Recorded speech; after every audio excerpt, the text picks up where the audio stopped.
Hello everyone, welcome back to my channel. Today I'm talking about 10 self-care tips for empaths who find themselves perpetually drained or exhausted.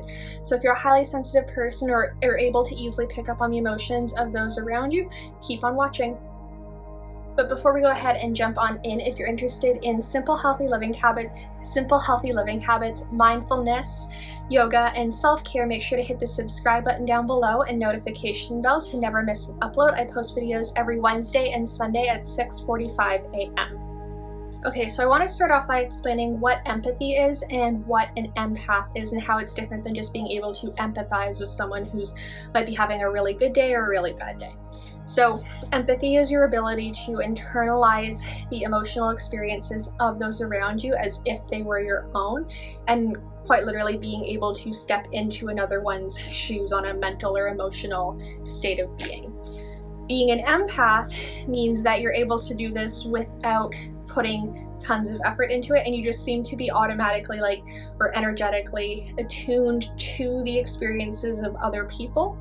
And this can be really frustrating, and believe me, I get it, because I am super empathetic as well. And because it's hard to discern what actually belongs to you and what doesn't.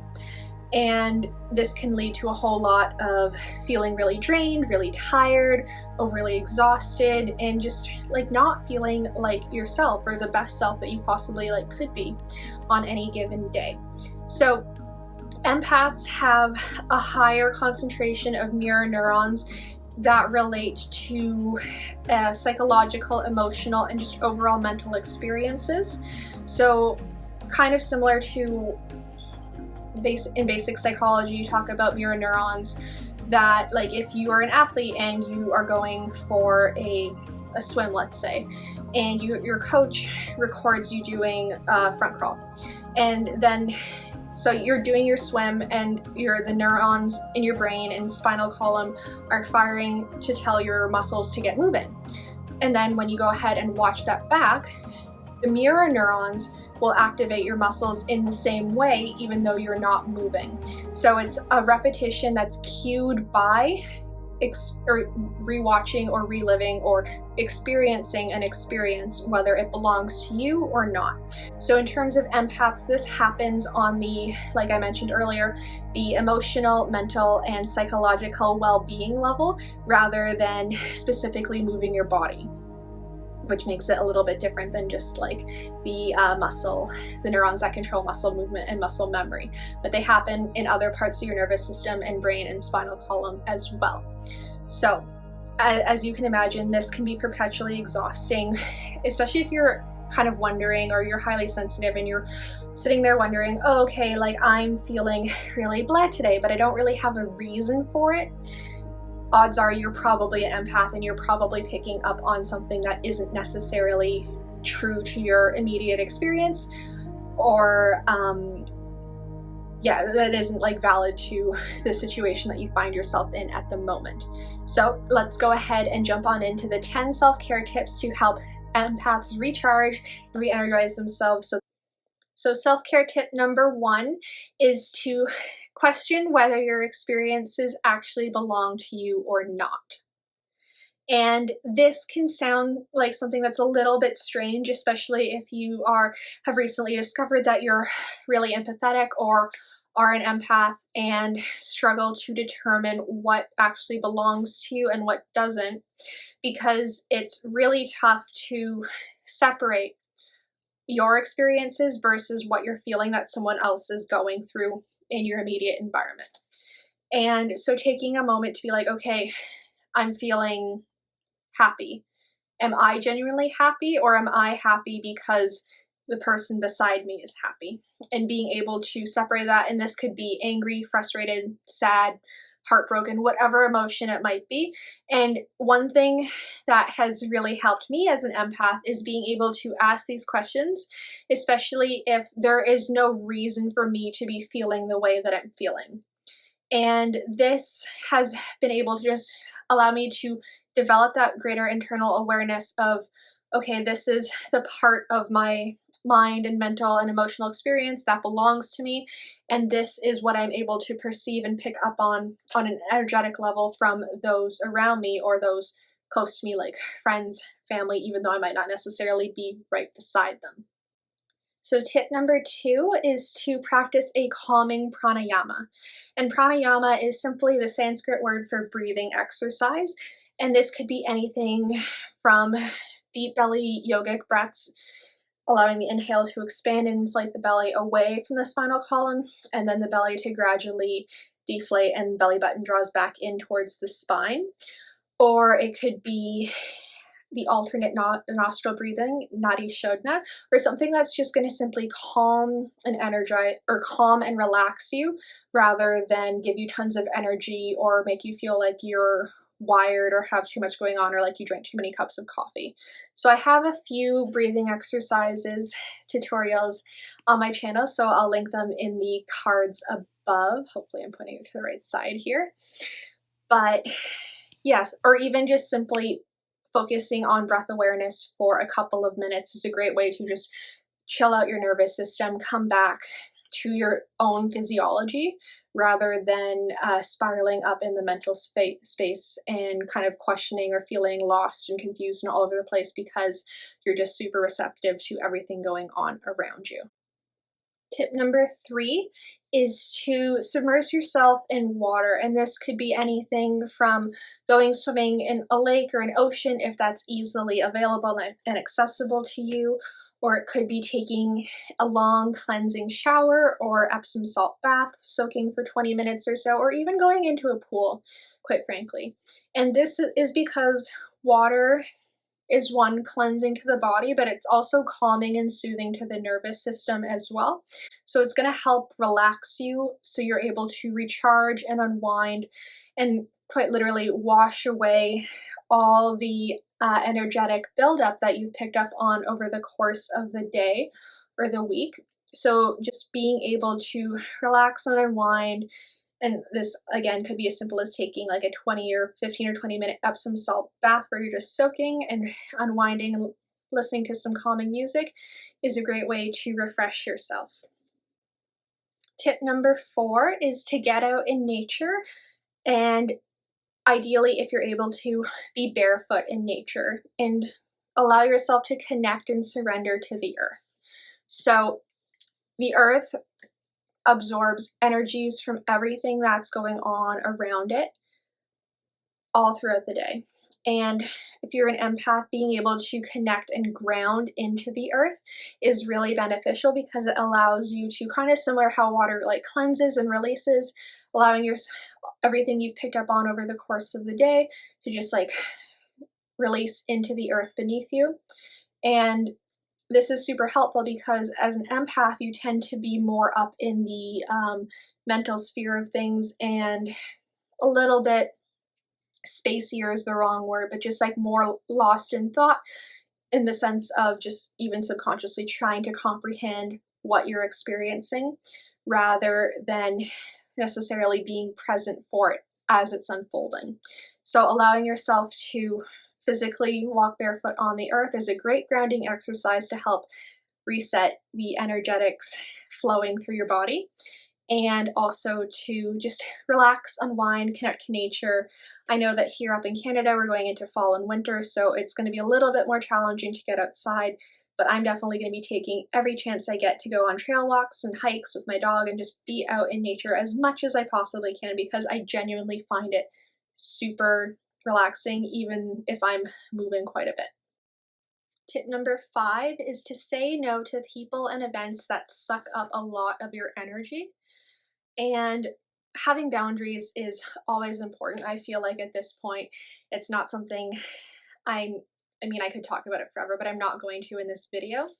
But being able to have boundaries and say no and stand up for yourself is something that's going to be super beneficial, especially if you are more sensitive or empathetic to other people around you. And this is because if you're constantly surrounding yourself by people who are very exhausting and draining to be around, if you're having a bad day, they're going to be 10 times more exhausting than they are if you're kind of in a stable, grounded, relaxed mental space. Because if you're stressed out and you're picking up on their stress, it's just going to amplify your own stress. And quite frankly, nobody needs that. There's a lot of stress going on in the world, and it's just not beneficial for you to take on the suffering of other people, especially if you don't necessarily have to. And so just being able to stand up for yourself, say no, or carve out time for yourself to recharge after an event that you might not necessarily be able to get out of, but just having time to unwind and do things that make you feel refreshed and recharged after are going to make a world of a difference for your overall mental well-being. So like I just mentioned, boundaries are something that's super important for everyone, but especially empaths. And I want to hear from you. Is setting boundaries and standing up for yourself something that you struggle with? Leave a comment down below, or if you have a helpful tip on how to add this habit into your everyday life, share below so we can get the conversation started and hopefully help someone else out. So tip number 6 is an extension off of tip number 5, and this is allowing yourself the time and space that you need to recharge. And this, like I mentioned earlier, if you have a stressful event, you can throw it in right after the event if your schedule allows. But even simply taking a few minutes at the beginning and end of each day to just, one, get yourself prepped for anything you might be exposed to, and just like have a calm and relaxing morning routine to start your day off on a easygoing foot, and then being able to wash away any negativity you might have picked up on or any crazy emotional or psychological experiences that don't belong to you, and being able to unwind and rest and relax and ease into having a good night's sleep. And tip number 7 is to incorporate meditation into your daily routine if it's not a habit already. And meditation simply means just becoming aware of your experience as it's unfolding, rather than trying to understand, analyze, or judge any of the thoughts or experiences in your body, breath, mind, or emotional state of well-being. And so being able to meditate is something that has honestly dramatically changed my life, because it just allows greater space and ability to take a step back and witness what's going on for what it actually is, and being able to notice the sensory perception in my nervous system as things are unfolding and stimulating to my body and mind, and then being able to see the thoughts that might just be random or tied to something that I might be experiencing in any given day, or something that would be related to a family member or friend if I was interacting with them earlier. And just being able to see kind of what's going on from a witnessing perspective rather than a experiencing perspective, and just being curious and noticing and checking in with yourself and how you're feeling. And you could meditate for anywhere from a minute or two to like 2 hours, but simply the act of doing it, regardless of how long you do it for, and but if you're doing it consistently and you're doing it like the same style of meditation, it's the easier it is going to be to become a habit. So this could be something like listening to a guided meditation. There's tons of apps out there like Insight Timer, Unplug, Metatopia, Headspace, just to name a few, or even simply listening to music that's really calming and relaxing, or noticing your breath. Okay, so tip number 8 is to minimize decision fatigue. And this is something that I didn't really think of right off the bat when I was creating the self-care tips for this video. But when I realized that this is something that I've been doing for years, it honestly makes such a big difference. And minimizing decision fatigue simply means not having to decide so many things throughout the day. So in terms of a morning routine, being able to just like lay out your clothes, pre-program your coffee maker, lay out the glass of water that you're going to chug right when you get up. So you just have to get out of bed, fold your sheets back, open your blinds, throw clothes on, grab coffee, breakfast, and head out the door, especially, which is great if you're in a rush. But why this is super beneficial for empaths is that empaths, and me especially, have a tendency to get overwhelmed by things that might not necessarily seem like a big deal. So being able to kind of, for lack of a better way to put it, like automate and create routines where you are giving yourself time to just kind of go on autopilot and go through the motions makes it super simple, so that in times when you are overwhelmed, you don't have to consciously think about small things that don't need to take up tons of mental energy, because odds are you are expanding, or you're working through it, trying to decipher what happened that day or what's coming up, or sort out all the stress of people you work with or in class with, whatever it might be. So tip number 9 is to get plenty of good quality rest. So being able to craft a night routine that's conducive to deep, restful, and restorative sleep is super beneficial, especially because if you are dealing with insomnia. I have a whole video on a few different tips on how to kind of help counteract that. So I'll link that in the cards and go head over and watch that if you're looking for tips there. But with the kind of tendency to be more overwhelmed or anxious as an empath, it's easy to kind of spiral and allow worries and just your mind to wander and kind of create crazy scenarios sometimes, because it can be hard to decipher what is actually like valid to my current experience versus what might have happened earlier in the day, or what might have happened for someone else earlier in the day now, or might be coming up altogether. So being able to craft a night routine that's calming and relaxing and incorporating some of these tips into your night routine, which you might find helpful, would be like a gentle yoga flow, meditation, minimizing screen time, and just like time off social media specifically, are going to be things to help allow you to rest and recharge in a way where you have physical and mental and emotional energy and capacity to take on the next day. And in my experience, being super empathetic, sleep was a big thing that I struggled with. So if you're anything like me, make sure to head over to the link and go check out that video. Okay, so last but not least, tip number 10 is something that's going to be really beneficial if you're having a rough day and you've tried a couple of these other tips and nothing super seems to be helping. And so tip number 10 is to change your physiology. So by this I mean get your butt moving. And this doesn't have to be a crazy workout, but enough that it's going to get your heart pumping a little bit. You might start sweating, and just something to get you moving and wake up your body and get those endorphins flowing, because it's going to help give you an instant lift and an instant boost going into the rest of your day. Carve out 20 minutes to a half hour to just like use that as your self-care time for the day, pamper yourself, and just hit the reset button to shift your physiology, because shifting your physiology helps reawaken and reactivate your nervous system and getting blood flow and circulation and nutrients into muscles, cells in your body to just give them a bit of a lift and a bit of a refresh. So especially on days that you're feeling super, super drained, it's a quick way to just get out of that funk.